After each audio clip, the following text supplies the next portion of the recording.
Yes, ladies and gentlemen, what's really good? How you doing? I hope everybody out there is having a wonderful night. As I welcome you back to the show, once again, it's your boy Emilio Egbar, and I want to say thank you to each and every one of you for taking the time out of your busy schedule to come here and rock out with me. I definitely do appreciate it as we're about to get into some dopeness here tonight on the show. But before we go any further, man, make sure y'all do me a favor. Be sure to go follow me on Twitter at nonstopradio212, or you can get at me on my personal Twitter page at the Emilio Egbar. I would love to hear from you. For those of you out there who are a little gun shy to get on the comments or to hit me up on social media, you can send me an email to Let's Network Musically 212 at gmail.com.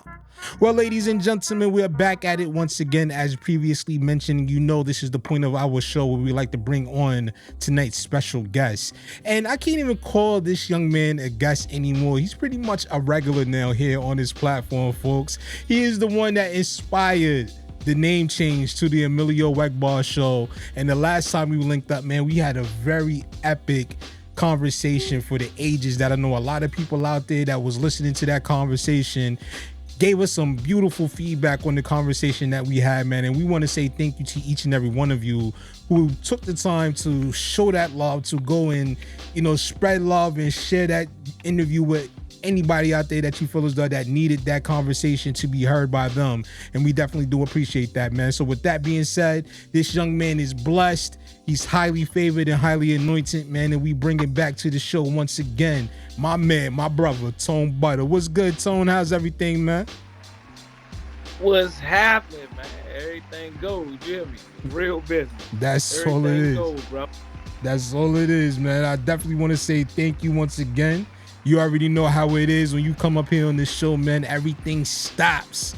And everybody got to come and tune in, man, because we got to get some real stuff said here tonight on this platform, man. But how you been, my brother? How's everything going with you down there in D.C., man? Man, look, to God be all the glory. I got to start like that. If I don't start like that, I ain't starting it right, man. You know what I mean? A lot of new doors opening, a lot of great things happening, a lot of amazing things going on, a lot of new endeavors, new projects in the works, new connections, new networking, everything, there's a new season. So God just making everything new for me. But, a lot of old things dying off, and still a lot of killing and trouble going on down here, a lot of crime that's happening down here. But, like I said, we take the good with the bad and try to make the sweet out of the bitter. You dig what I'm saying? Oh, absolutely, man. And let me tell you, man, it's definitely been crazy all throughout in our major cities, from DC to New York to Chicago to Philly, LA, Baltimore, you name it, man. It's not a city that you can't mention that is either on that list or off that list that hasn't been having their fair share of problems with all of the nonsense and the craziness that has been going on, man. Where do you think all of this animosity and all this hatred for one another is coming from, man? Like,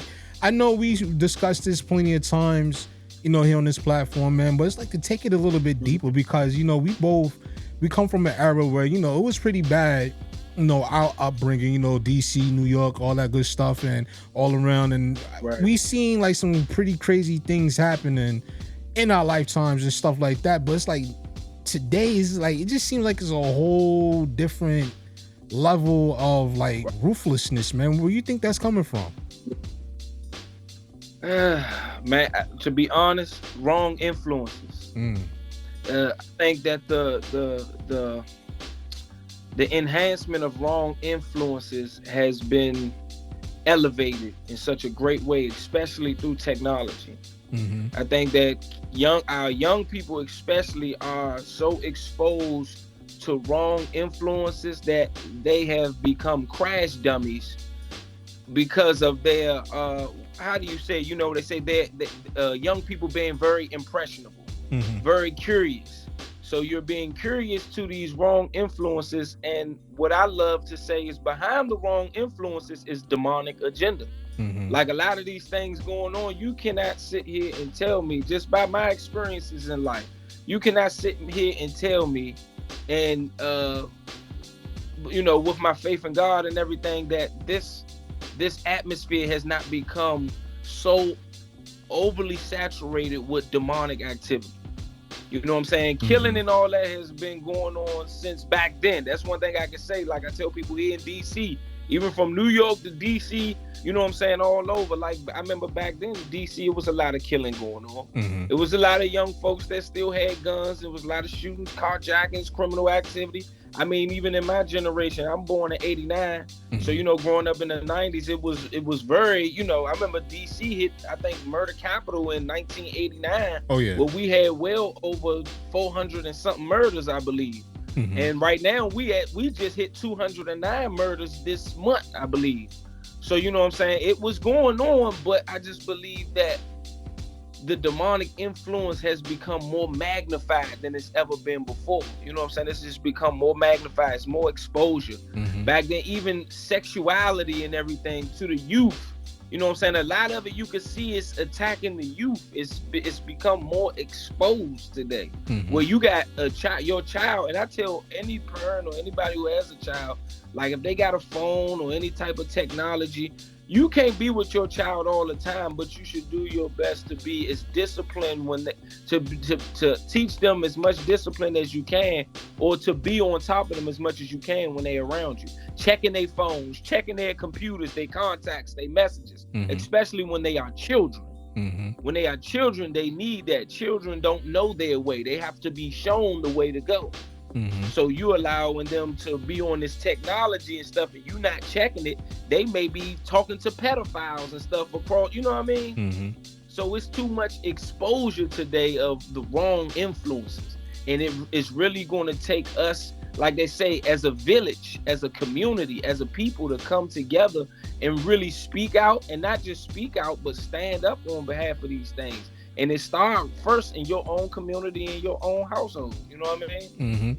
And you know, you hit the nail right on the head with that answer right there. And that's something, you know, that I've been speaking about openly. I've been talking about it to a lot of people that have come up here on this platform as of late. Gotta say shout out to my homegirl, just Signature from out in Chicago, because we just had a conversation about the demonic energy that is rampant right now in the music industry and hip hop in general, and all throughout, you know, social media and stuff like that, what we're seeing now. You know, you said you was born in '89, I was born in '84, so you know, I'm a little bit older than you, and a lot of people out there, you know, for those who are not familiar with DC and the DC legends that have come from out of there, people forget that DC is the home of Wayne Perry, is the home of Rayful Edmonds, and a whole lot of, you know, dudes that come from out of there. Michael Big Hat Gary, Big Head Gary, all those guys and stuff like that. And even then, it's like it didn't seem like it was as ruthless now as it is in this modern era. Do you agree? Yeah, I do. I really do. I think that because of, put it like this, I think that the evil is still the same. I think that criminal activity, I don't think it's no different. It's just different people. So with different people comes different mindsets. Is it the same? Put it like this, and I'm gonna be as blunt with this as possible. I think that it's the same spirits still wreaking havoc, but it's different people with different mindsets that's willing to do different things, if that makes sense. But Absolutely. It's the same spirits that's still causing the same havoc, reaping the same evil. It's the same murderous spirits. It's the same unclean spirits that's working through people. But it's just a different time. It's different styles of doing things, different ways. Like you got different drugs that's maybe on the street now. Like, you know what I'm saying? Like a lot of them off the fentanyl and all that stuff now. You know what I'm saying? It's a different way. And I think this is a different mindset. It's a different level of, I think it's a different level of evil when it comes to how warped the minds of our youth is today. You know what I mean? But I believe that it's the same spirit still working in them all as it was back then. You know what I'm saying? That's just my point of view about it, my perception of it. Oh no, and I definitely respect that, you know, perception, because I was just thinking the same with that, you know. And it's very true what you said when it comes to the murderous spirit that is running rampant in today's society. Now that you got a different influence, as you mentioned also earlier, and then you also got different people with different mindsets that's out there doing the craziness. It's just, and then, you know, with the technology that is available now, and you've seen it all over social media, it's just like, you look at it, it's like, damn, I don't even remember it being this crazy when I was growing up. You know what I mean? Right, right. You know what I'm saying? I just had a talk like that with my peoples the other day, because Uh-huh. I was, one thing I can say when I look at the youth now, I was one of them wild little dudes that was running around robbing. I was about all the criminal activity. If I felt like, when you young and you trying to prove yourself and you got the wrong influences based on who you looking up to in your environment and stuff like that, you willing to do a little bit of whatever to make your name popular in that section, you know what I'm saying? Or some look for, mainly the respect. So they willing to kill, they willing to shoot. But I really come from the hustler era. I grew up under a lot of old head dudes, so I come from a hustler era. Where in DC, it was really about making money. If you had to put the pistol on somebody, you just did what you had to do, because you got jack boys and all that stuff. They're gonna be coming at you. But I come from the hustler era. When I look at a lot of these young dudes today, I see myself. I see where I was lost. I see where I was lost, but I also see that it's a different time. It's a different time. They have different tools of, and different ways of doing things. But like I said before, it's the same spirit. And that's why I feel a familiarity with a lot of the young dudes, to where I try not to pass judgment. I try to be a light rather than just to curse the darkness. You feel what I'm saying? I heard that from a pastor named Samuel Rodriguez. Instead of me being condemning, let me see where I can become a bridge for them or become a light for them, because shoot, I was in your shoes. I might not dress how you do when you doing I might not got on skinny jeans and all that, but no, you know what I'm saying? But right. I know exactly what it feels like to be lost. And it's a difference, because we had more older people that I felt like each generation, passing down each generation, has left some of their bad and some of their good. But I feel like as generations continue to go forward, I felt like it was more bad being left down than the good.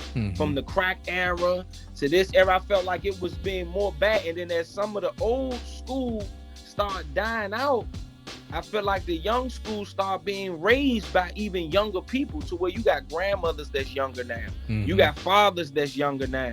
You know what I'm saying? Even in the drug epidemic, where people that was smoking boat or being on heroin and stuff like that, a lot of these young dudes was losing their fathers. They was losing the guidance that they needed for the next generation. And as they became younger, they wasn't, as the generation becomes younger, the wisdom, the decrease of wisdom has left. The decrease of discipline is left, where you got more parents now that are friends with the children. You got more parents now that are out here doing the same thing as the kids. So who raising them? The father out here on Instagram with guns and pistols and in and out of jail. So what you think the son gonna do? The mother out here on OnlyFans, she twerking, she doing this, that, and the third. So what you think the daughter is looking up to? And then, like we talk about the musical influence, the musical, people can say what they want, but I believe that music is more spiritually influential than it is not. I believe that music is more spiritually influential to our generation and to our society. And every society, if you look at from the 70s to the 60s, and you looked at the atmosphere of the society during that time, and you listen to the music will be a reflection of that society. Or you could say the society will be a reflection of the music at that time. So when we talk about the 60s, the 50s, the 70s, when they was on funk and on love songs and all that, and then look at the trajectory of society. Even if they talked about drugs in the music and everything, look at the reflection of society. Then when the 90s hit and when gangster rock came into play, then look at the reflection of society. Look what it mimicked. Music is very influential and very spiritually influential, especially to young people. Young people are raised by artists these days more than they raised by their parents. They gonna listen, they gonna watch and mimic what young boy do before they look at their father. And a lot of them don't have fathers. And a lot of them, some of them don't have their moms. So they are being raised by people who they don't know, but that are wrong influences. You know what I'm saying? Not speaking on those particular person, but a lot of these people they looking up to, artists, they are wrong influences. And some of these artists will tell you, I'm not your role model. But yet you are. Because you have a voice. and you have a heavy influence over the minds of people. So you are a role model. But it just depends on if you're a negative one or you're a positive one. That is true. And this is what we see today in our society, and it's getting worse and worse. But one thing I'd like to say, I like to magnify that there are good influences out here, but we have, as a people, have to be more on top of our youth. And it's not even just the youth, it's some of the older, the adults who are still wrongly influenced.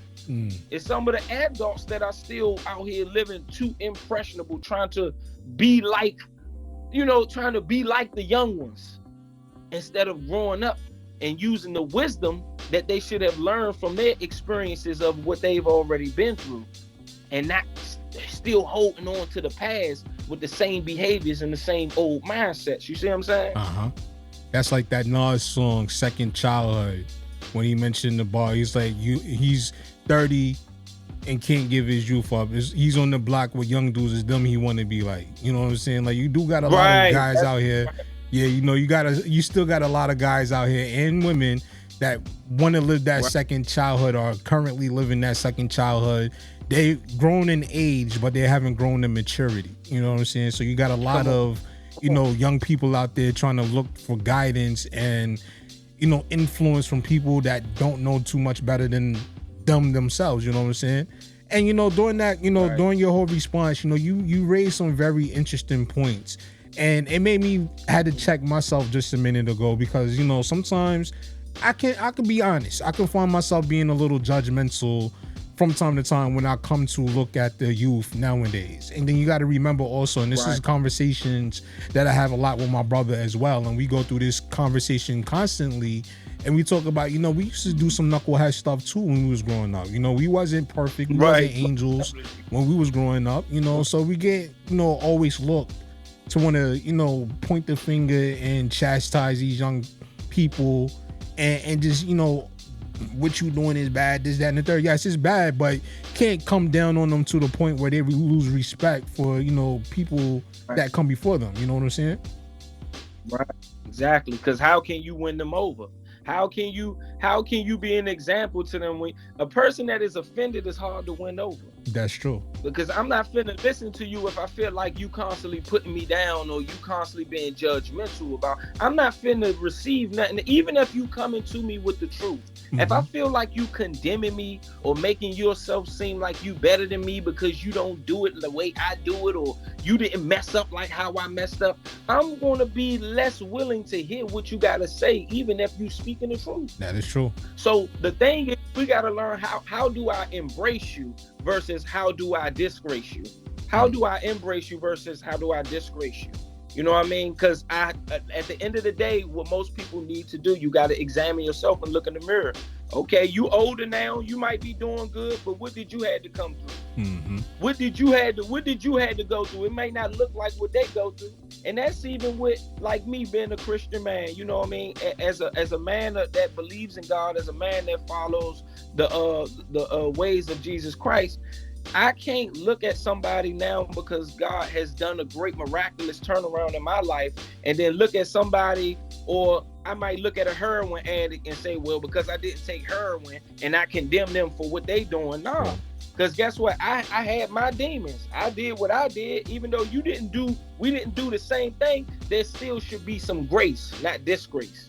That is true. Because maybe I can help you out. Maybe you be more lenient to listen to me or accept my help if you don't feel disgraceful or feel like I'm treating you disgracefully. You know what I mean? And that's even with the youth today. Like I say, I commend some of the old artists today, like Nas. I love what Nas did.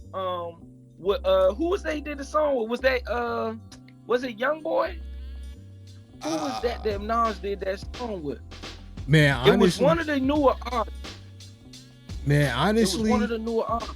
I can't even tell you, man, because you know what? Like, my nose has been more so pointed in the direction of up and coming artists to the point where, like, I haven't really recognized a lot of the newer stuff from a lot of the older artists, and that's to my own fault. You know what I'm saying? Like, I will go and admit that, but I mean, to a degree, if you run a music platform, people do look at you from a standpoint that you should be, at least knowledgeable of certain things, especially if you call yourself, a tastemaker or a gatekeeper.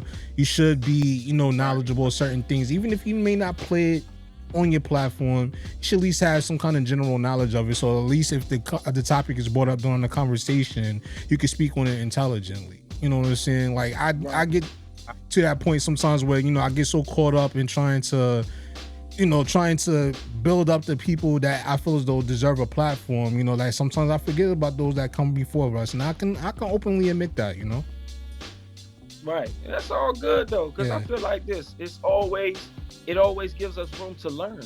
Mm-hmm. I feel like learning is the main thing. Like we're not going to always know what's going on, especially because we're going to be focused on our vision or what we working on a lot of times. So you're not going to always know what's going on. But I feel like even with that, when it comes to even the younger generation, it gives us a platform to bond with them by learning. True. Like, all right, teach me. I don't know.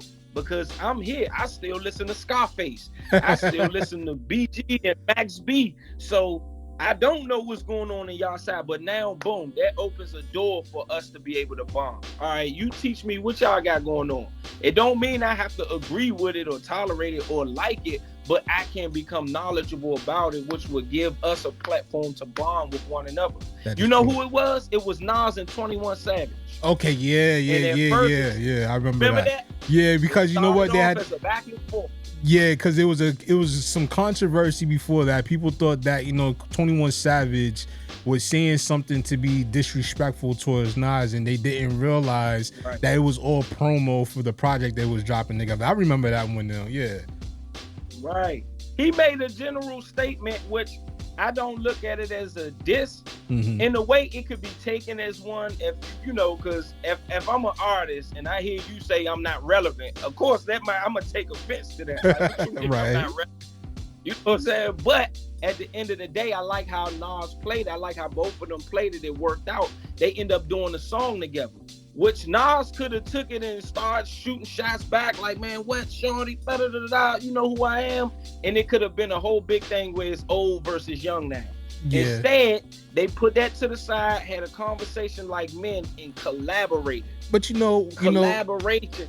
One thing I've come to learn and understand, and I gotta say shout out to my man Divine Thought, because he's one of the ones that put me onto this whole thing with the way the music industry works in terms of like doing publicity stunts to get it out there. Right. Now I'm pretty sure like this record, the footage that we seen on YouTube of these guys actually collabing, social media and stuff like that, I'm pretty sure all that stuff was done months in advance. And then they just come out with a little bit of controversy, because controversy sells, especially this day in society. People want to hear who's dissing who and who got something bad to say about whatever. So I'm pretty sure that was a calculated thing. Do you think so? To me, my honest opinion, nah, I don't. You don't think so? I think that it worked out. I'm gonna say why, because I remember on the radio show or the platform when 21 Savage had said what he said, the song didn't come out until a little while after that, because they end up, because it was a big thing that all you heard with 20, because you know how the internet gonna spin certain things. All you heard 21 Savage said, Nas, he irrelevant out here to this rap game, he must don't know. So you got all the old heads chiming in now, saying, what's this youngin' talking about? Nas?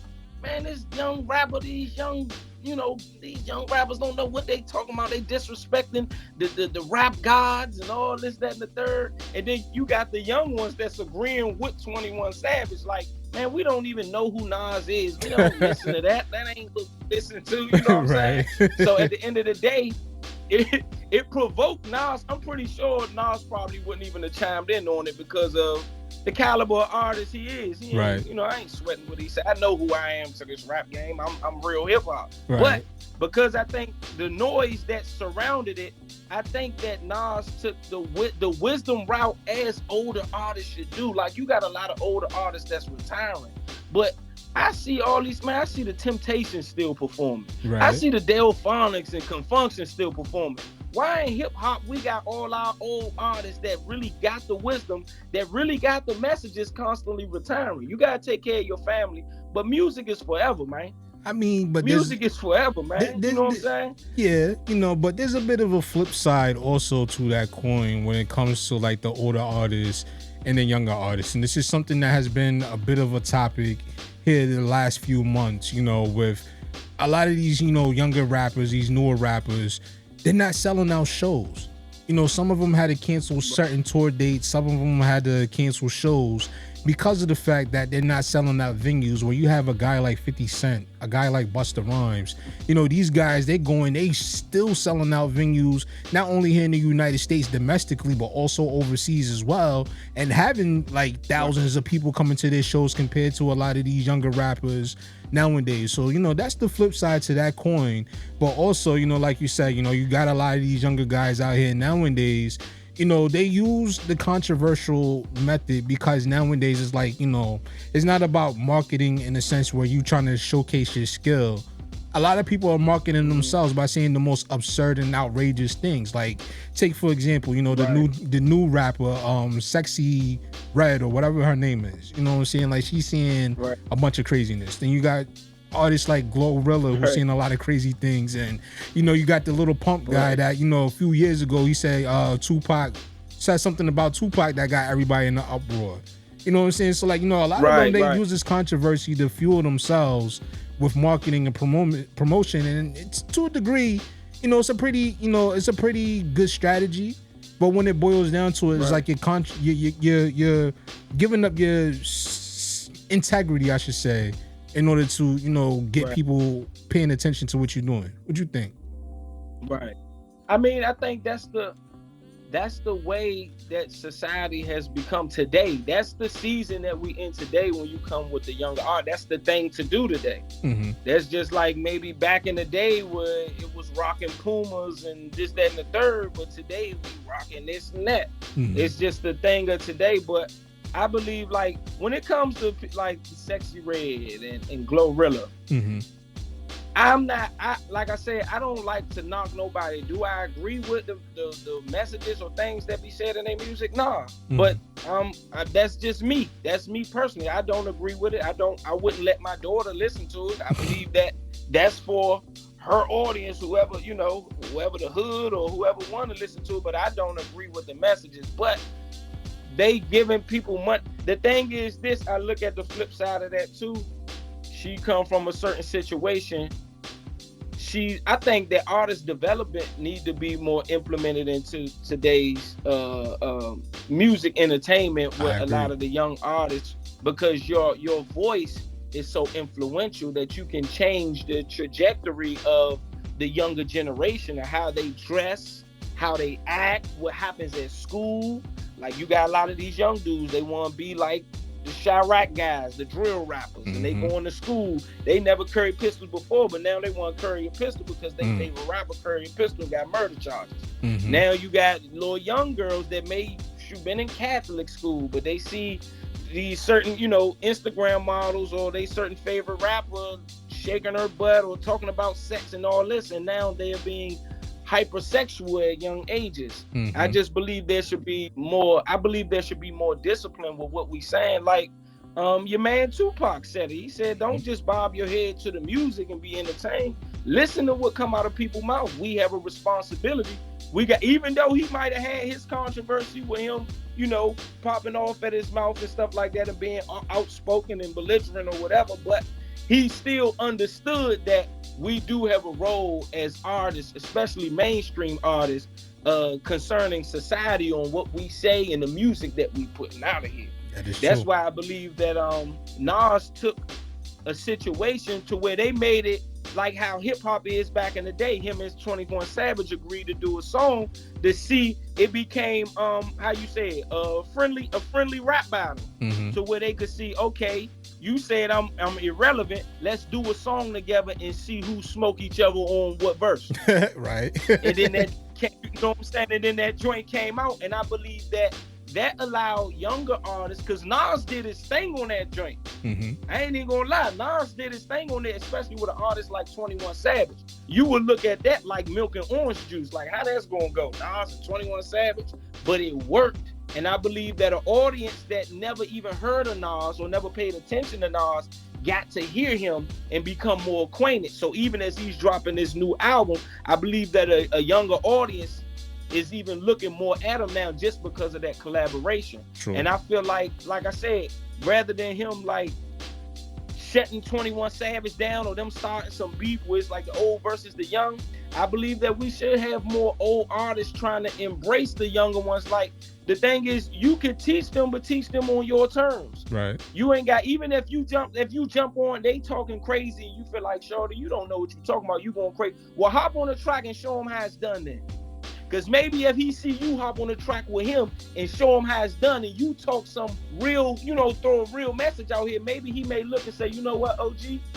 I like how you did that. I like the message you coming with. Maybe you may enlighten something in his mind or spark something in his head. Like, I got an artist on my label, shout out to Status, that's my little bro. He's more of the today style of rap, down here in the DMV. Mm-hmm. I'm more of the 90s, you know what I mean? So when I play 90s beat for him, he be looking at me like, bruh, come on, man. Like, nobody want to hear that, bruh. Right. Hip-hop, bruh. So when he play his beats, I feel like I'm like water. I feel like I'm very adaptable. I feel like God uses me in a very adjustable way. I feel like I can fit in anywhere and still bring what I'm called to bring. So we got a beat called Ministry where it's like a trap beat, real hard trap joint, man. I hopped on there and did my thing to where he called me and say, Slim, you smoke that junk. How you do it like that? You smoke that junk. So how you do it like that? I felt like that allows me and him to build a bridge for where I can say, listen, his respect level for my artistry isn't based on me just like, man, I don't mess with all that stuff y'all talking about, or I don't like that style of how y'all doing it. No, I'm gonna show you, if I'm a true artist, then I'm gonna show you that I don't care what lane you in, I can still reach you. Right. I don't care what lane you in, shorty, I can still reach you. No matter what you talking about, I can still reach you. I ain't gotta talk about what you talking about to be able to embrace you. Just like when I'm saved now. I'm not out here standing on the block or posted up with stones or doing none of that, but I can still go out there and post up for a minute and still embrace my people. Mm-hmm. I can still talk to them. I can still speak to them. I can still reach them, and they still respect me without feeling like I'm condemning or I'm being judgmental. Mm-hmm. You know what I'm saying? I can still go out here with the homeless people. I do it all the time. I can go on the homeless people, go in the curry out, buy him and me something to eat and sit on the curb right there with them and be eating right there with them while people walking past like, hey, you sitting out here with the homeless people? Yeah, because I can still reach them. I feel like once we learn to become more adaptable than judgmental, man, we can change the trajectory of the wrong directions that a lot of our youth and just our people in society going in. We got to learn to start embracing and stop keep coming with a bunch of division. When you look true. Like when I look at YouTube now and all the jokes on there, everything is about everything about somebody said something. That's why I love your platform. Every radio show or podcast is about gossip. First thing they do when you come on, so what about this person? You heard about, man? Yeah, look, man. See, I don't like doing that. You see what I'm saying? It's a bunch of gossip. It's stuff that cause division. I understand they get views, but just cause if that's what we chasing, well, that's the direction that we gonna go in. If that's what we chasing. And my reasoning for that is it goes back to what you said about responsibility. We, also being that I have a background as an artist myself, I feel as though you're right when it comes to we have a responsibility with the things that we say to people, because people's going to listen to it. It doesn't matter how many people listen to it. Somebody's going to listen to it, and somebody may get influenced by that. I feel the same way as a platform. I feel like I have a responsibility because when it boils down to it, I don't want somebody to come on here and I ask them about something that has something to do with the streets, and it may be an active situation, and then something happens down the line. I feel like I instigated that situation, so I'm just as responsible for the outcome of that conversation than what that person is by going onto that platform and saying something, because I feel like I can't hear you, E. You can't hear me? Hold on. All yeah, right. I hear you now. You can hear me now? Yeah, I hear you now. Okay, cool. All right. No, but what I was saying is, it goes back to the whole thing with the responsibility. Like, I want to feel right. Somebody comes onto this platform and I ask them about an active situation they have going on in the streets, and the next thing you know, that gets escalated to another level, and then somebody ends up hurt or worse behind that. You know what I'm saying? So like, I feel as though I have that responsibility as a platform when it comes to it. I understand, you know, the streets is a part of the hip hop culture. It's it's a hand in glove fit. But when it boils down to it, I'm not interested about who your ops is. I'm not interested about what beef you got going on, how many people you done shot, or who got shot in your camp, or whatever the case may be. I'm not interested in that kind of stuff. I want to know your origin, your story, and I want to know what it is that you aspire to be with your time in the hip hop industry, because all of our time is limited. You know what I'm saying? Especially when you're looking at now today's climate, with the news coming out now that they're saying that they're no longer prioritizing signing rappers. What are you going to do now when there's no more avenues for you to go and eat off of the business of hip hop? What are you going to do now with that energy going forward? Like, how are you going to drive those kind of numbers, being that you don't got that machine behind you? You know what I'm saying? I don't want to put people in a situation where they feel like they got to go out here and they got to do something to prove, you know, who they are, so that way it can get views and numbers and stuff like that. I'm not going to, you know, compromise the integrity of the platform for that, you know? Right. I love the fact that you said that, compromising the integrity of your platform. Integrity is what we missing a lot of today in today's society. Morals and principles, the right morals and is missing. And I feel like if us as the hip hop culture, as the rap culture, are connected to the streets, then I believe that we should be the best voice, the best example to help the streets, to help heal the streets, versus to keep it going. Because the thing is, I remember when it was all about trying to start your rap career or even play ball or something, so you can help get out of it, not not stay there. You know what I'm saying? A lot of artists mess up their careers because they get the way out, but they still keep their foot in because you still want to have that credibility. It's like you can still be a real man and get credibility from real people. That is regardless true. of who you are. If your change makes other people don't respect you because you change for the good, them ain't your people no more. That is true. You need to keep it moving. If they feel like, oh, if you ain't staying here with us, you can still embrace them without still going back to or being a wrong influence to where you came from. The thing is, if I'm out the streets. I'm not hanging in the streets. I'm not banging. I'm not doing none of that. But at the same time, I'm still connected to it. So I want those who know me, when they hear my voice, to be like, you know what, I could do it too, but I could do it in the right way. I could do it in the right way. Ain't no way in the world I make it out and I'm start doing good and making money, and even with this rap thing, and I'm still getting caught with pistol charges. Yeah, this, that, and the third. And I'm getting caught with all this drugs. Like, I'm still back. What did I get out the street for to still do the same thing like I was back then? Right. To still be in it, it doesn't make sense. So, you know, I'm just saying, like, we just gotta be better examples, man. We can't just be better. We can't just be role models for who we want to be role models for, man. We gotta be the role model that God created us to be, man, by doing things the right way. Absolutely. Helping these young kids, because you can't keep complaining about society and what these young kids doing if you not helping, if you not being no example. And I know a lot of artists feel like, well, I ain't want to be no role model, but you are. You are. That's the job you took. You take what come with it. That's just like if you jump in the streets. You might don't want to get robbed or want to get shot at, but that's what you signed up for. Exactly. You know what I'm saying? So if you gonna sign up for that, really, you know, play that role. Or like what Tupac say, I don't want to be a role model. I want to be a real model. Be real, but be real in the right way. That you know what I'm saying? These kids need it. The new generation need it. The generations to come need it. If you having babies, they gonna be the ones that have to deal with a lot of this stuff. If we sitting back, like what Martin Luther King said, I can't think of that quote he said, but he said it's the silence of our. What did he say? God dang, I can't even think of that quote. But basically, if we be silenced about things that matter, that's even that's big as a major problem as anything. If we silent about things that matter, that we really need to speak up and stand up for, and we remain back and be like, well, that ain't my kids, or that ain't my issue, it ain't bothering me. Don't wait till it hit your house. Don't wait till gun violence kill your son or shoot your daughter for you to feel like, all right, we all need to get together and stop this and stop gun violence. Nah. It's in your community. It's in your front yard. It's in your backyard. We need to be more hands-on. We need to be more embracing than we are judgmental. You know what I'm saying? And it's going to be a challenge. It's not going to be easy, but you got to start somewhere. And even as artists in this music industry, we need more older artists to stop complaining about the younger artists and start embracing.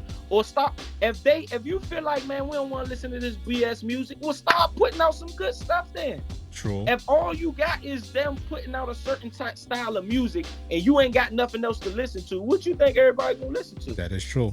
These younger artists don't know who the older artists are. They ain't really making a lot of music. I commend some of the older artists that are getting back to performing and doing shows and dropping music. Yeah, put something out there then. You know what I'm saying? How do you fight the bad when you only can implement good? That is true. How do you fight against the only implement good? If you feel like, man, this wrong, what y'all doing is wrong, well, show them the right way to do it. Don't keep complaining about me doing it the wrong way if you ain't showing me the right way. Drop something, put something out that I can listen to. spark something in me.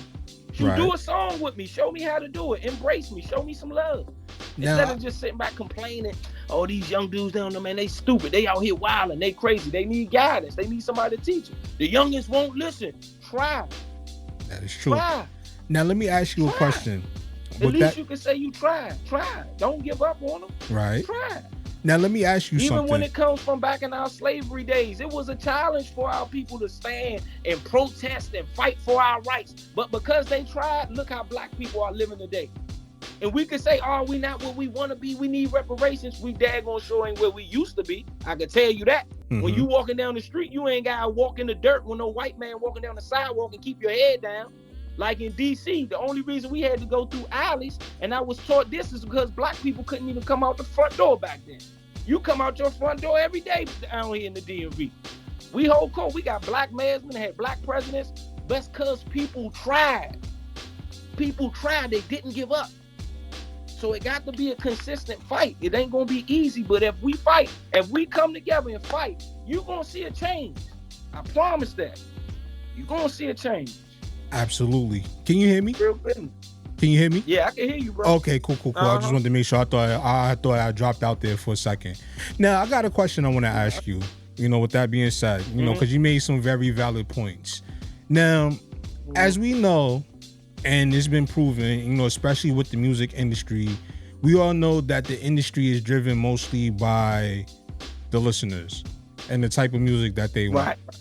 You know, so as the listeners and as the audience goes, so does the music business. So, you know, as we seen at one point in time, hip hop was going in one direction.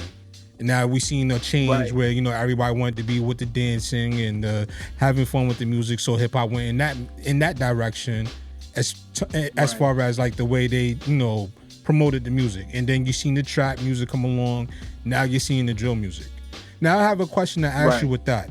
Do you feel as though that eventually, when it comes down to it, you know, being that, you know, the market or the mainstream market music business is dominated solely by what the audience want to hear, do you think that it could be possible for, you know, some artists to come along and change that dynamic to get the listeners to want to listen to, you know, the better sounding music, where it's not about bang bang and shooting one another and gang banging and all this craziness? Do you think that it can change or be influenced to the listeners that have them shift away from that? Do you think that can be possible? To be honest, I totally do, and I believe that it's happening slowly and gradually right now. Even in the Christian rap scene, I'm seeing it become more lit. I'm seeing people gravitate more to that. I'm seeing some of the trap artists gravitating more to start rapping now and doing more hip hop and doing more mainstream songs. I'm hearing more artists talk about. Even I heard NBA YoungBoy. Did you see that interview with NBA YoungBoy where he was like he didn't like the influence that he was being with his music? Did you see that? Nah, like what platform was that on? I have to check that out. It was on an interview. Yeah, I'm gonna send you the link. I'm gonna go on YouTube and look for it. But he was sitting back talking about how he just felt like he don't like how it feels in his spirit that he has influenced people in such a wrong way with his music. He wants to be a better influence. Now I know he fighting his demons, or he fighting with his challenges and whatever he's going through eternally or within his life. But for him to say that, just for him to say that, to take acknowledgement and say, for him to be one of the biggest artists in the world right now, in our rap culture, in the gangster rap culture, and say, I really don't like how it's sitting on my heart of me being such a wrong influence to people. I've been such a wrong influence, and I want to change that. And this is the thing I go back to say. A lot of these young dudes, they want to change, but a lot of them don't have the right positive people around that's encouraging them in that direction. Because when they got this money and they got all of this, that, and the third, you got so many people around that's just leeches that just want to benefit or want to keep making money off of them, so they encourage them to keep doing what they're doing. And also the versus audience to say, nah, youngin', look, let me show you the right way to do it. Let me put you up on game. So for Shawty to say, man, this ain't sitting right with my spirit, I really want to change. I'm saying something. I can't really name all of them, but I be watching. I just be sitting back watching because I like to do my homework. I like to do my little research on what's going on in the culture. It don't mean I'm gonna get in my car and play their music, but I do like to do. I like to watch interviews more than anything, because I believe that you really get a better representation of what's in a person's heart when you hear what's coming out their mouth when they just dialoguing. Because in their music, I mean, a person can say anything at any given time, but a lot of times the music is just for the money. Some of them might talk some stuff about, what's on their heart, but when you sit down and listen to them in them interviews and you really watch them, just based from a psychology perspective, you get to really see like where your head at. How you responding to things, your dialogue, what's really on your mind. And I'm hearing a lot of these artists, like, they are trying to go in a different direction. Like down here in D.C., they're talking about banning a lot of the music, or putting a stop to a lot of the gun violence, saturated and criminal music, all the stuff we're talking about, crimes and gun violence in the music down here in the DMV. The mayor just was talking about putting a stop to that because of all the gun violence, the youths that are dying rapidly here in DC. Now, like, a lot of people aren't familiar with DC unless you're really from here. Because when you hear about Washington DC, you think about the president, you think about the White House. That's the tourist side. Like, every city, every place got their tourist side, and then you got the side where the people live at, the people who raise there, the culture. The culture here, the side, I don't want to just say the black side, but DC has been known in former years to be predominantly black. It's known as Chocolate City. You know what I'm saying? And dangerous city as well. Oh yeah. So what I'm saying? You got a side where you go, and you got a side where you bet not come. Oh nah, you know what I'm saying? What'd you say, bro? No, I was about to say, oh nah, real talk, because I remember it was a summer job that I had, and we was working in DC. We was right there by RFK Stadium. I'm not quite familiar with what neighborhood that is. I grew up across the street from RFK Stadium. Yeah. So you familiar with it? Was used to be a KFC, like the DC open air farmers market is where I worked at for one summer. Yeah, so I used to work over there and everything like that. And they used to tell me all the time, like, listen, this is Washington, D.C. This is not over there by the Smithsonian. This is not over there by the monuments and none of that stuff. This is the real D.C. So when you go down to the store, you better be on your P's and Q's, and you better be careful, because we can't guarantee your safety when you walk down that block. You know what I'm saying? So, like, I know D.C. is real when it boils down to it. It's two different sides. We like to say you got Washington and you got DC. You got Washington and you got DC. DC, that's where you better know somebody. You better come on. You better not be just walking through. And despite the fact we got a lot of gentrification that's been going on in the past several years, and even longer. It's a lot of gentrification here now because, of course, this where the president lived. This where a lot of government jobs at. This where the Pentagon at. So there's a lot of gentrification that's been going on down here of them, a money thing, I like to say. I like to say it's a money thing. If you got money,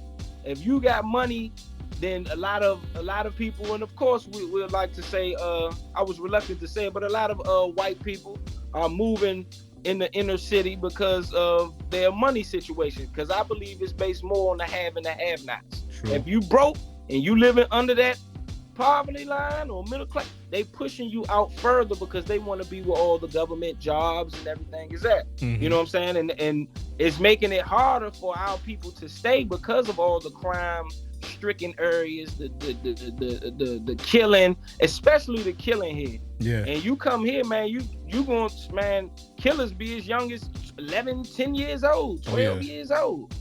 Yeah, so it's really dangerous then when you got a youngin' whose mind's not fully developed and he ready to wear you out at the drop of a dime with a pistol that's bigger than him.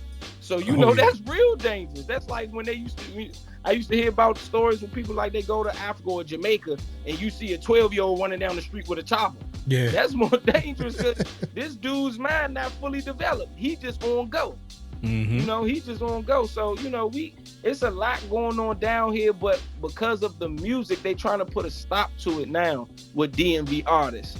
And I'm not in disagreement with the, you know, them not trying to promote the violence and stuff like that in people's music, because at one time I was one of the DMV D.C. artists that promoted, you know, regardless of me saying I'm just talking about what's going on in my environment, I learned the responsibility that I had because I have an influence if I got a lot of people watching up to me.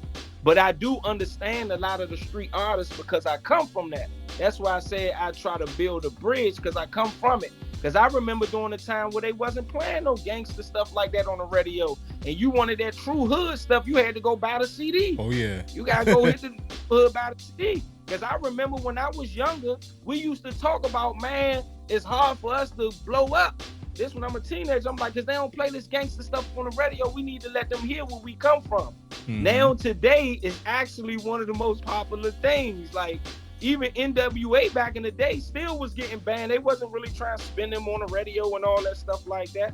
But today, gangster rap, trap rap is on the radio. Is mainstream. But I believe that if we really learn to come together for real, man, it can be, I really believe that we can learn to come together and be more positive influences on our culture, that we can grow in ways in business, in health, and just unity in so many ways that we never imagined. I agree. Because we can't keep complaining about oppressors when we the ones what Tupac saying, only God can judge me. They said it's the white man I should fear, but it's my kind doing all the killing here.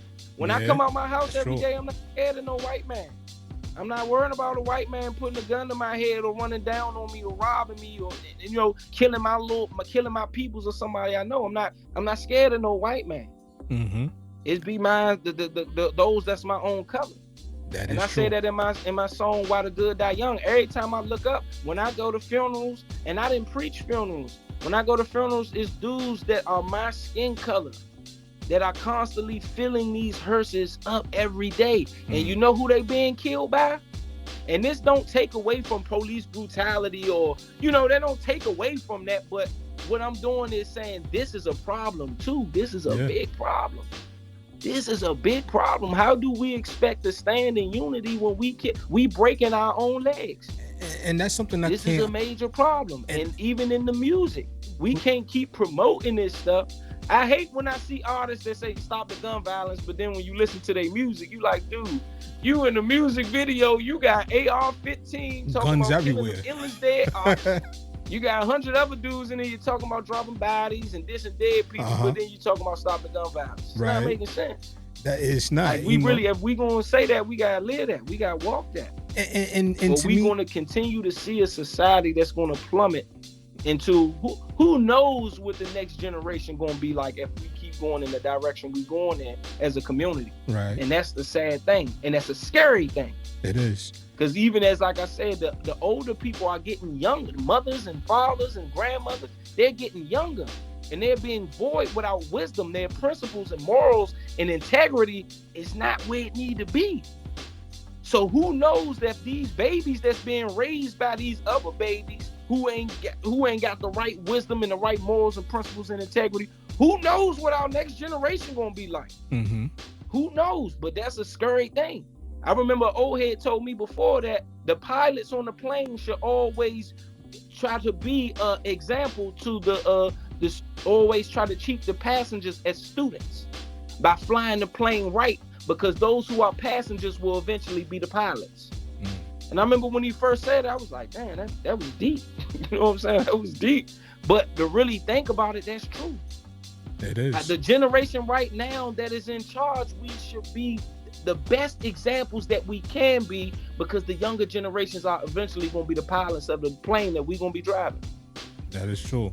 Now, you know what I'm saying? A couple things, you know, and you made reference earlier to the point that, you know, like, you know, you look at these funerals you go to, and most of the times, you know, it's somebody that look like you, whose life was taken at the hands of somebody that looks like you as well. You know, that's, you know, it's a problem, you know, and like people, you know, I understand we're not trying to diminish anything like police brutality or anything here, but it's like, why is it hard for people to accept that, you know, us killing one another is just as big as a problem as it is for a cop killing an unarmed black man or black woman? I don't understand why there's so much of a division between that topic and this one.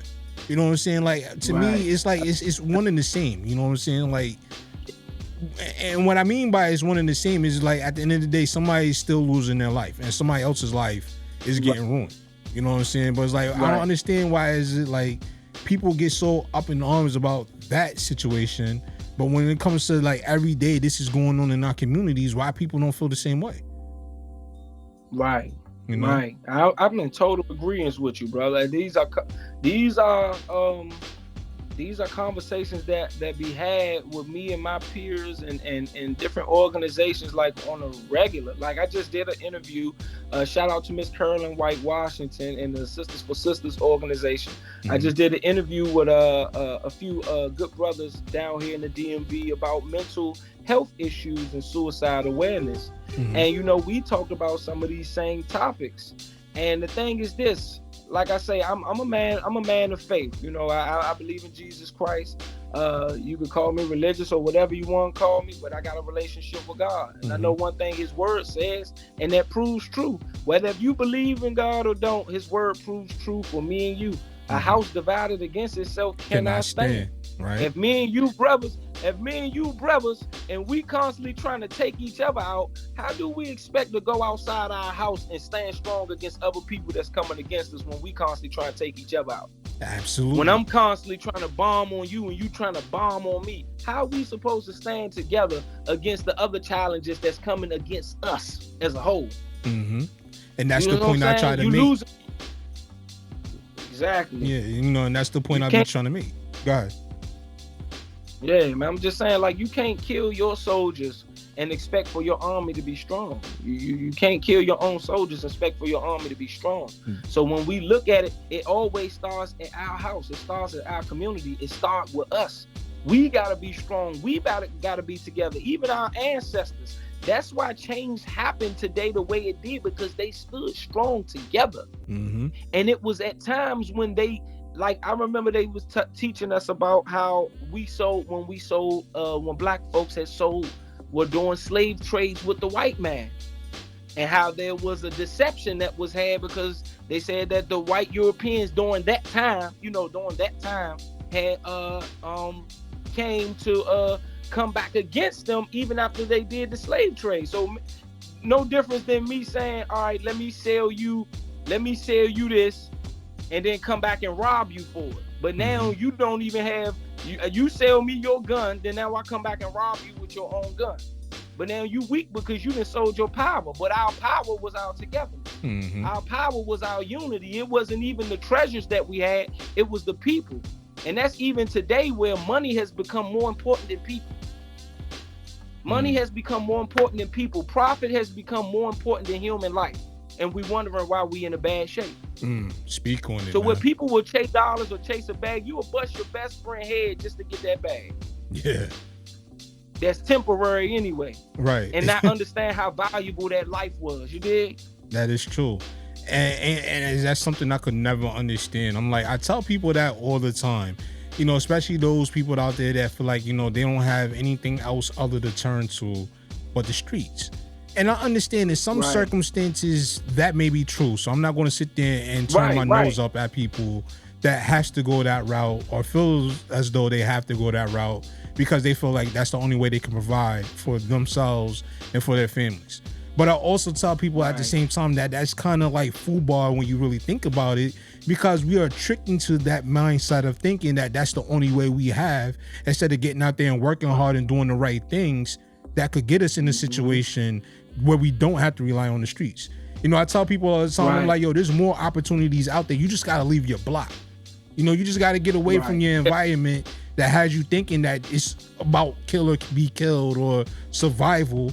You can get away from that situation if you can and go out there and find something different that's going to lead you down a better path where you're not looking over your shoulder every day, where you're not worried about whether or not you're going to go to jail or to the grave. You know what I'm saying? I'm like, people just got to open their mind a little bit more and not be trapped on this whole thing that, you know, there's only one way to go about being successful or go about being able to eat at night. That's just the way I see things, you know? That's true, bro. That's true. I thank God for saving me. I thank the Lord for saving me and using me the way he do now. That's why I know that I have to be responsible as me being not only an artist but a minister, and when I speak out on different platforms, and I can't be judgmental.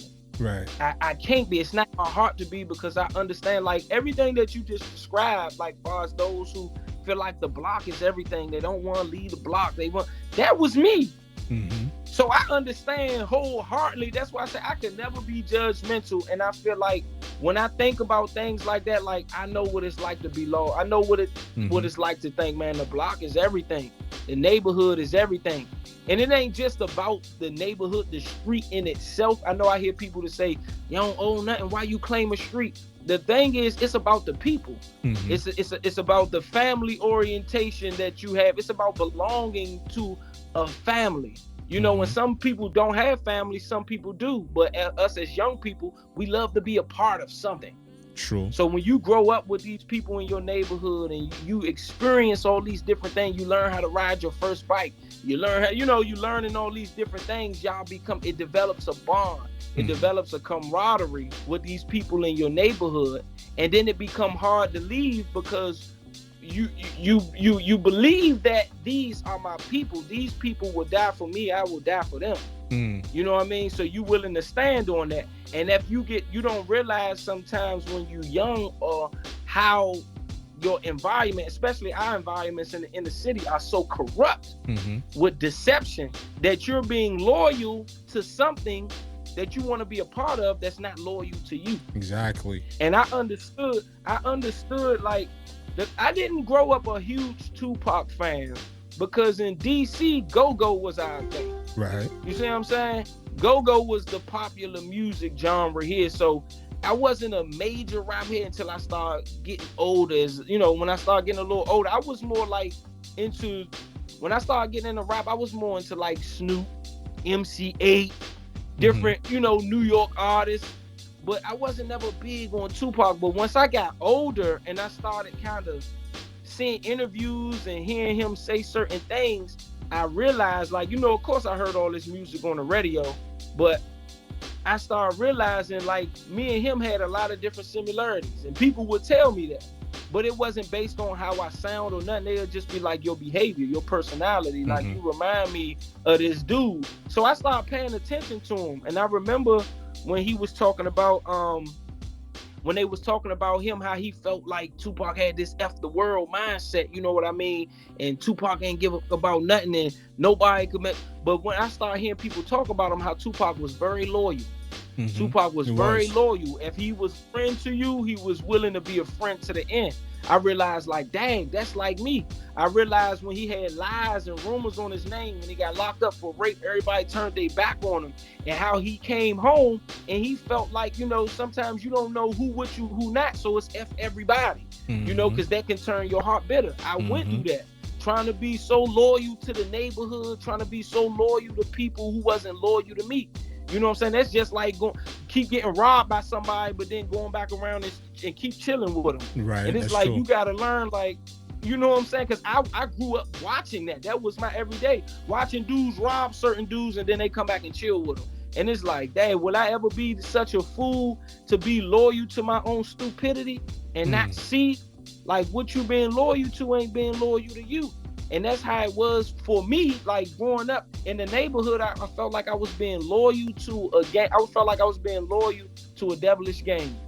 That I kept ending up on the wrong end of the, the wrong side of the gun. Like, this ain't, why am I keep trying to be loyal to something instead of the people who I should be loyal to? You know, a lot of times that happens where you got your family or, you got friends that's like, man, come on, we could do better. Or like, I was a sports dude. So I had certain friends like, come on, bro, stay in the sports. But I wanted to be loyal to something that wasn't loyal to me. You know what I'm saying? And eventually on the back end, it caused me to be more corrupt than I should have been. But then I look at that and I look at these youngins today, it's like everybody needs somebody to help them. But at the same time, you have to receive the help. That is true. A person could say, you in that neighborhood and you feel like it ain't no way out. It's imperative that we who are not in it try to be as best of a help we could, but you can't help somebody who don't want to help themselves. That's true. Like and you're that's saying, the thing. You ain't gonna be able to save everybody, but at least try to do what you can where you are. True. You see a little youngin' and you see him going the wrong way, drop him some advice. You can't force him off the street because he might got a big 40 Glock with a 30 on it. Right. To try to force him to do nothing. Right. But give him some wisdom, give him something, sow a seed. Because you never know how much that little seed may grow. You see what I'm saying? That is true. As the saying goes, you can lead a horse to water, but you can't force the horse to drink, Yeah. Go for real, bro. That's real talk. For real. But I couldn't be forced to do. Go ahead. No, I was just saying I couldn't be forced to do nothing, but seeds were sown. And I'm gonna be honest with you, whether you got two parents in your household, whether you don't have your father or don't have a mother, I think the best thing that I can leave with people is teach your children how to develop a relationship with God for themselves by personal experience. Teach them how to have their own personal experience with God. Teach them how to pray. Teach them how to talk. Teach them how to depend on God. Because the parents and family not going to always be around. We live, we die. But God will always be here to be able to guide them even when you're gone. That was my situation, that no matter what I went through in the streets, I had my father. Like my mother lived on the other side of town, but I stayed with my father. So I was mainly brought up in a single parent household with my father. So, but on that, even that I had a father, he was not a street dude. He wasn't in the streets at all. He grew up, he was homeless at a time, but he wasn't in the streets. I ended up going into the streets, and that wasn't even who he was. But at the same time, I had a father who was always trying to fight for me and everything. But even that couldn't save me. But it still mattered. What saved me was God saved me. Christ saved me. That's the only thing I can say personally from personal experience. Christ saved me, but it mattered that I had somebody that was willing to fight for me. It mattered. It mattered. You know what I'm saying? It mattered. So even if you feel like, because I know many times my father was like, man, I give up because it don't seem like it's working. You could be talking to a child or talking to somebody and they still going, because everything is a process. You know what I'm saying? Everything is a process. The house you living in wasn't built in one day. It was a process. You know what I'm saying? The job that you may have right now, the family you may have right now, it's a process. So even if you see somebody going wayward, even if they're an adult and they're struggling with an addiction, it's a process, but at least do what you can.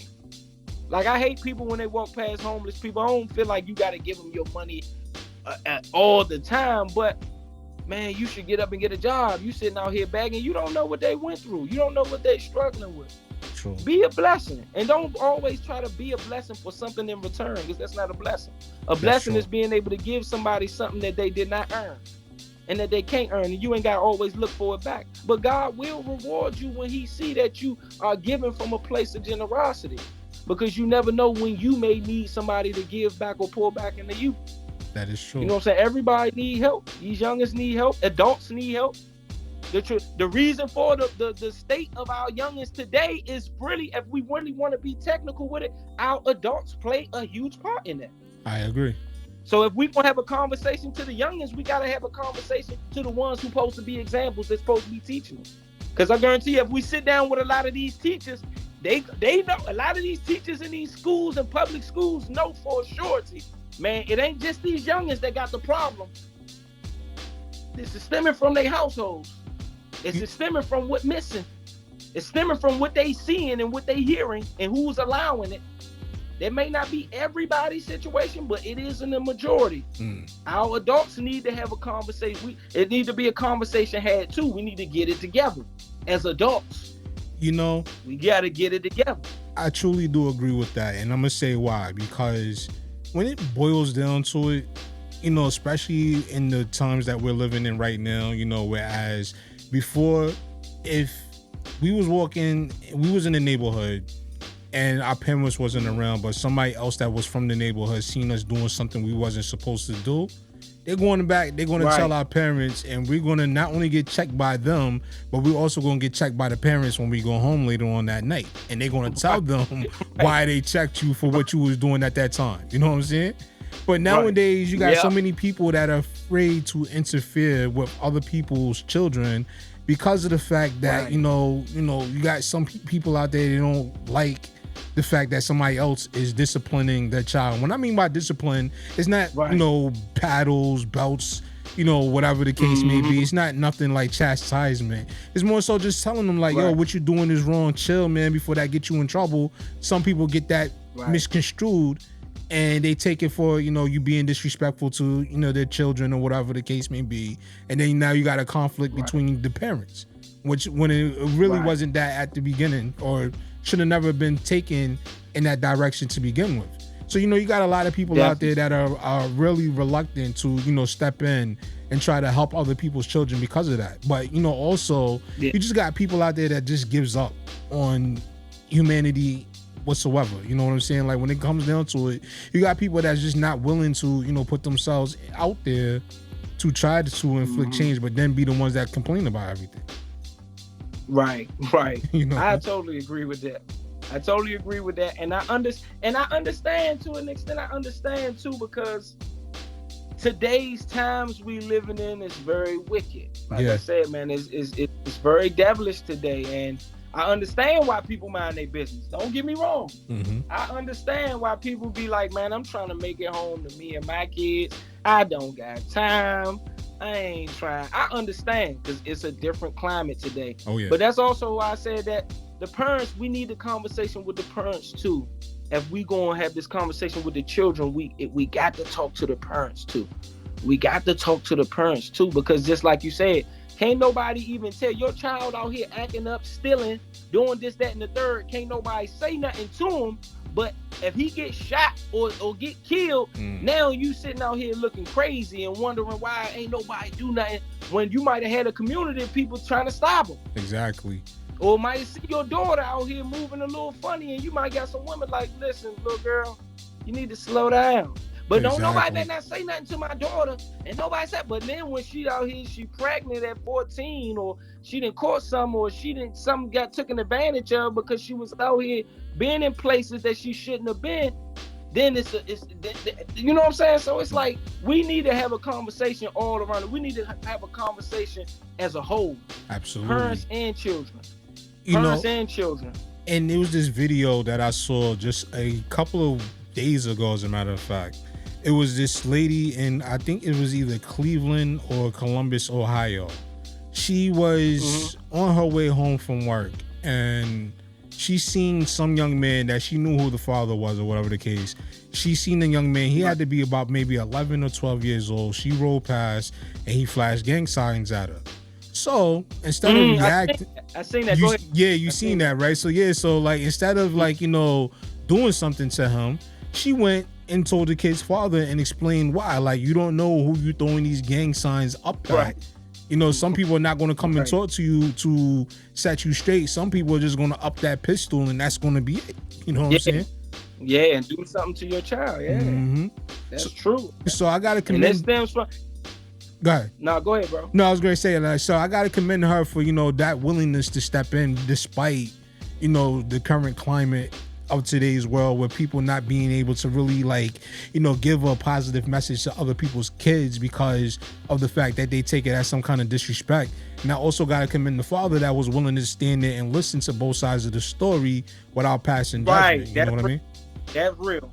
That's real. That made the difference right there, that he was willing to listen. And that's our problem sometimes in society. We're not willing to listen or examine us. Mm-hmm. We're not willing to listen or accept where we may be wrong or where we may have a problem. Can't nobody tell you nothing. Our society is so prideful. It's so caught up on self. It's so caught up on focusing on what other people doing, but when it come back on you, you don't want to listen and you want to take accountability for it. Mm-hmm. So for him to take accountability, like, I love how he was responding. Like, you right. You absolutely right. You ain't telling them nothing wrong. Because that's how it used to be when I was growing up. Just how you said. Like, my peoples was at work all day, so I was being in the environment, in the neighborhood all day long. Mm-hmm. So it was a lot of my neighbors and stuff like that who was watching me. So it might be a neighbor across the street come and say, I seen him doing this. Now I'm jumped on by this neighbor, and they're like, we're going to tell your father when they come home. Right. I'm like, God dang. But we needed that. Yeah. We needed that. And she could have easily, like she said, I know some people's over there, and if I told them to get you, they would have got you. She could have easily went along with that, but she chose to come as an adult.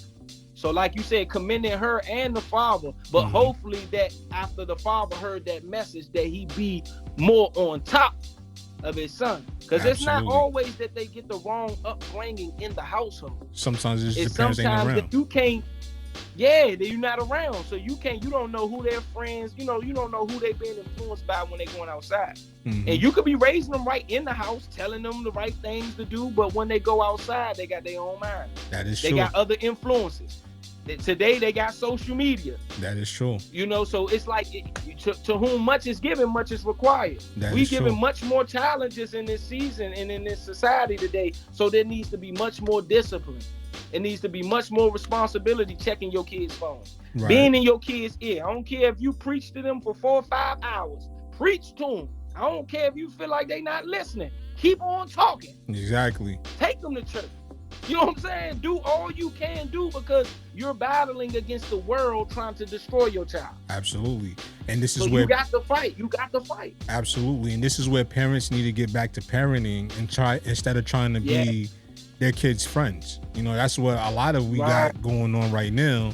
And and to some degree I understand, because ACS, Child Protective Services and stuff like that, that can be crazy when you have that, breathing down your neck. I know, because I know some friends and people that I grew up with that, had similar situations happen to them with their parents. So I understand, so a lot of them, especially now with, so much, government influence, they don't want to see you chastising their kid. They rather see the state raising their kid, you know what I'm saying? But when it boils down to it, some parents really need to start being more parents to their children, because like you said, you never know what this person is doing when they're not home, or whatever the case may be, or who this person's friends with, or who your child is out there running the streets with. You never know. And it can lead to a situation that not only endangers your children, but it can also endanger you and your household. You know what I mean? Yeah, for sure. For sure. And I want to say this too, because we got to be real all the way around the board, because we dealing with real life here. Absolutely. Everybody's situation ain't the same. And you can be the best parent that you can try to be, and your child still turn out to be very disrespectful, very wayward. You could be the best. You could give them exactly what they need. You could teach them what they need to know, and they can still turn out to be Dennis the Menace, or even crazy, or even wilder. So I want to input this again, that when things are out of your order, that's the importance of having a relationship with God, so God can get things back in order. Because when things, that's life. The thing is, God created us to depend on Him. So certain things, even you could try to be the best parent, you could be the best this, you could be best husband, best wife, you could be. Sometimes things are out of your control in order for it to get inside of God's control. And if you don't know how to let it get inside of God's control, it may take you further than where you want to go, or down a destructive path that will end up causing you permanent damage. Absolutely. So I leave this again, that like I said, you may be the best parent, you may be the Huxtables, but that don't mean that Theo might don't go out here, smoke crack, shoot a jack. I don't know. Yeah. But a relationship with God, I guarantee you. I guarantee you, it may not work out the way you want it to, but I guarantee you that it'll work out the way that God has it planned, or his purpose will always prevail over what may happen. True. I guarantee that. Now let me ask you a question. Because it's not gonna always, you're not gonna always be the result. What you put in, you're not always gonna get out. That's real. That is true. You're not always gonna get the results that you expect to get. That's life.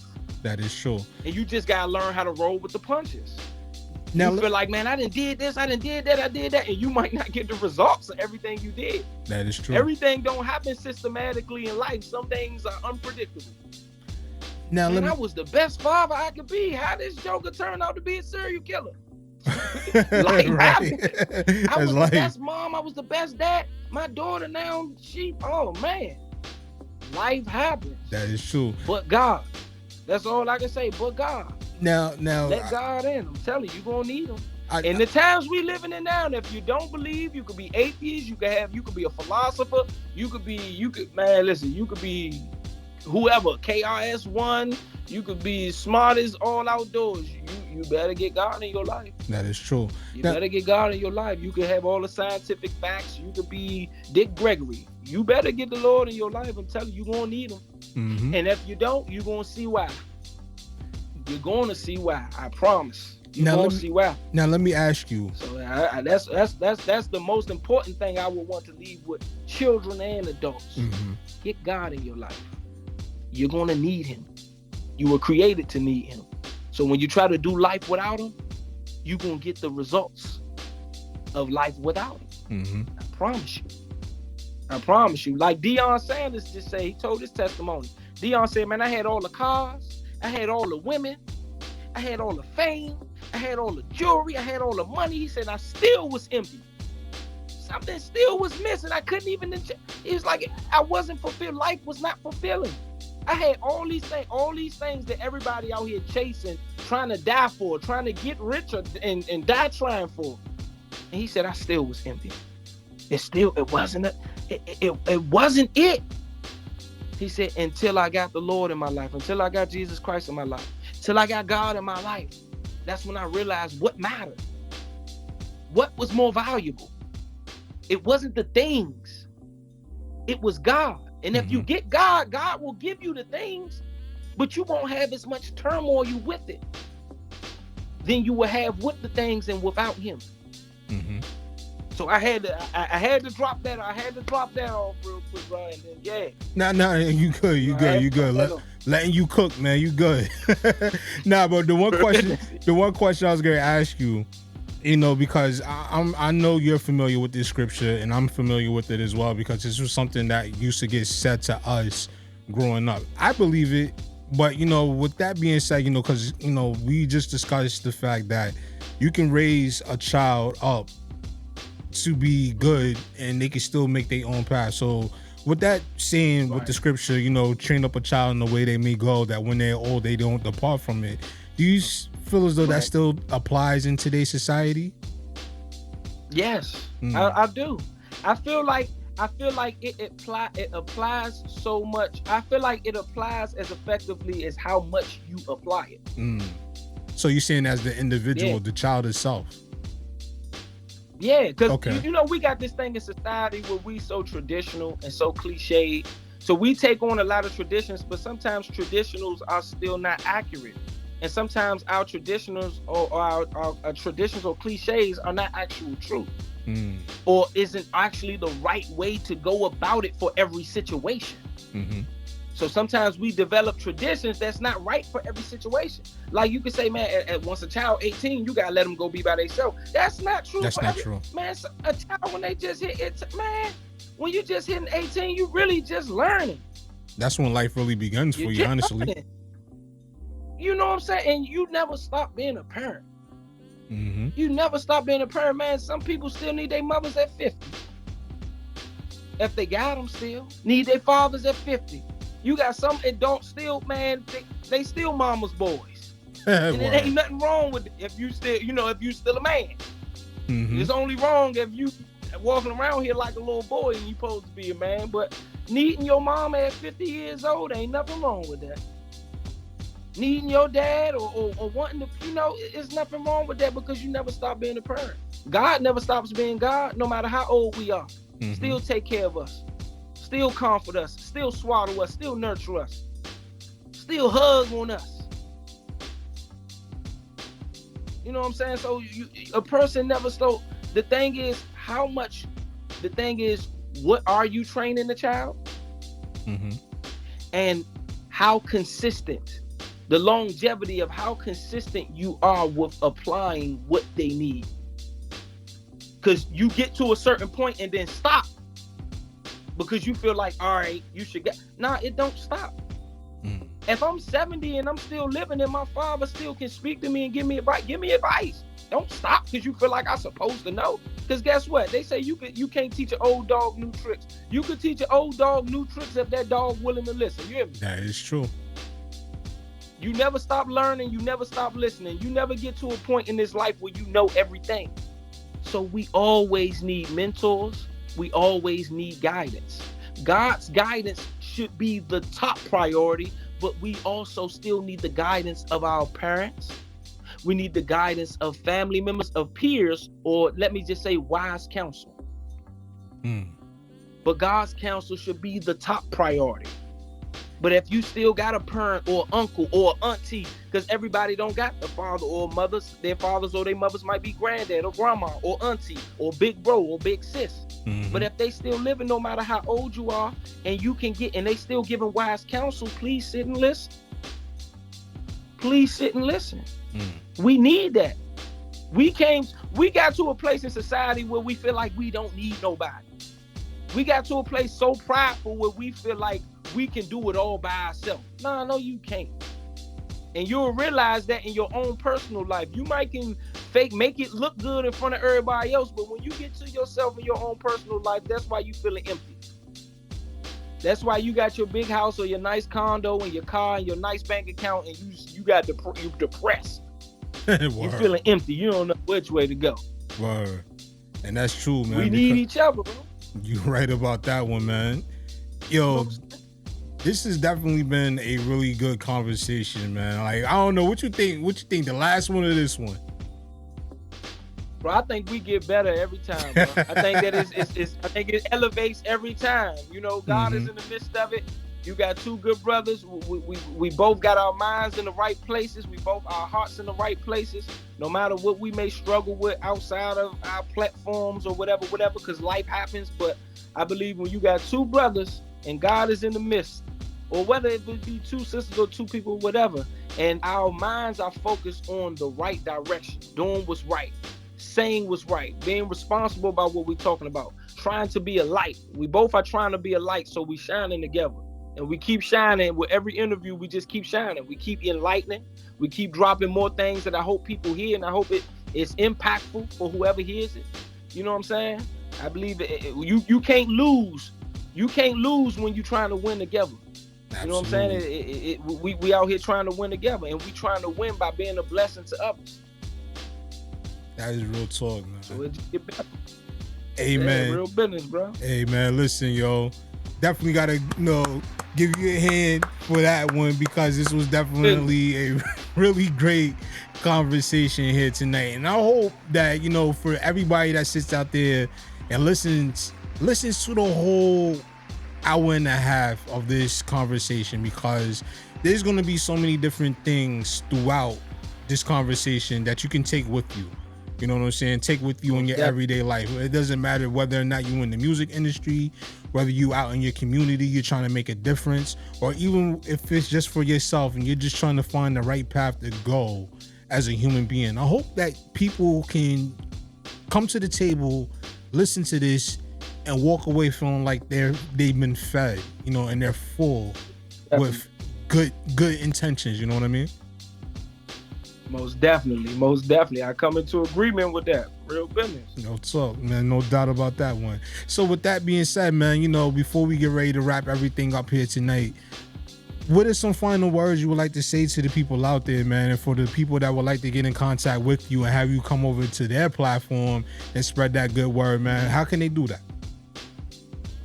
Man, you can reach me on Instagram at The Real Tone Butter, TONEBUTTA. I got that butter from my man from New York too, so shout out to him. Shout out to the whole New York. Yeah, real business. When I was in Pennsylvania in Job Corps, my man, we used to call him Bar Fight Joe. He from New York. He always brawling. He said, man, they should call you Tone Butter, man. So, I just tell people, they say, man, where that butter come from? Cause you smooth. I said, nah, baby, I'm just flavored with favor. You hear me? No doubt. But you can catch me on Twitter, Tone Butter, TONEBUTTA. I'm on Facebook often. Antonio Joseph Smith in parentheses Tone Butter. You could just Google Tone Butter. You see anything that say Real Business, BUZINESS. That's the record label. That's the ministry. That's the clothing brand. Hit me up, man. Hit me up on Instagram, Facebook. Look, I'm always showing love.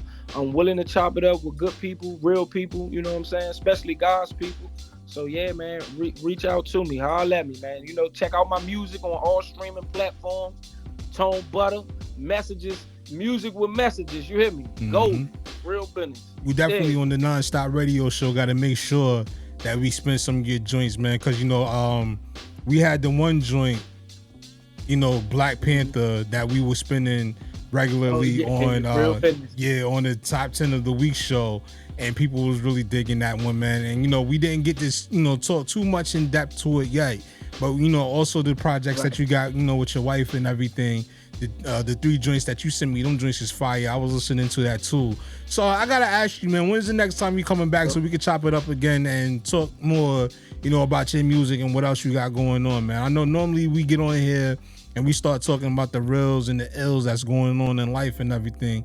But I want to make sure that, we also take the time out to shine some light on what you do outside of your ministry, outside of that, what you do with your music and what you got going on as far as real business is concerned, Bro, whenever you want me back, just give me the date. I'm there. Right. We family. We can chop it up whenever. If you tell me come back tomorrow, I'm there. You hear me? No doubt, man. We're going to have to definitely make sure we do this real soon, So while we got the momentum going off of this particular interview, we got to definitely make sure we get you back in here sooner so that way we can make sure we can talk about those projects and whatnot, man. Most definitely. Let's do it, man. Shout out to the Emilio Egbar Show. Shout out to my man E in the whole New York. Real business. Much love from the DMV, from Washington, D.C. Shout out to my Lord and Savior, Jesus Christ. Without him, it wouldn't even be life. You hear me? Shout out to my wife, Hannah G. Shout out to my fam, my real business family. Shout out to, shout out to the whole DMV for real, man. Shout out to all the dreamers and all the independent artists and entrepreneurs out there turning their dreams into reality. Real business. You hear me? No doubt, man. And shout out to you and much love to everybody in the DC area, DMV area.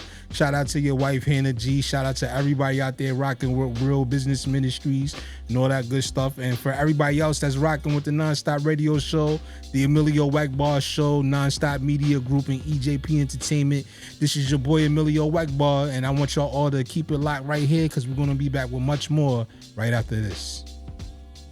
Nonstop. Want to be heard on the Nonstop Radio Show? Send us your submissions in MP3 format at Let's Network Musically 212@gmail.com. This is Nonstop Radio.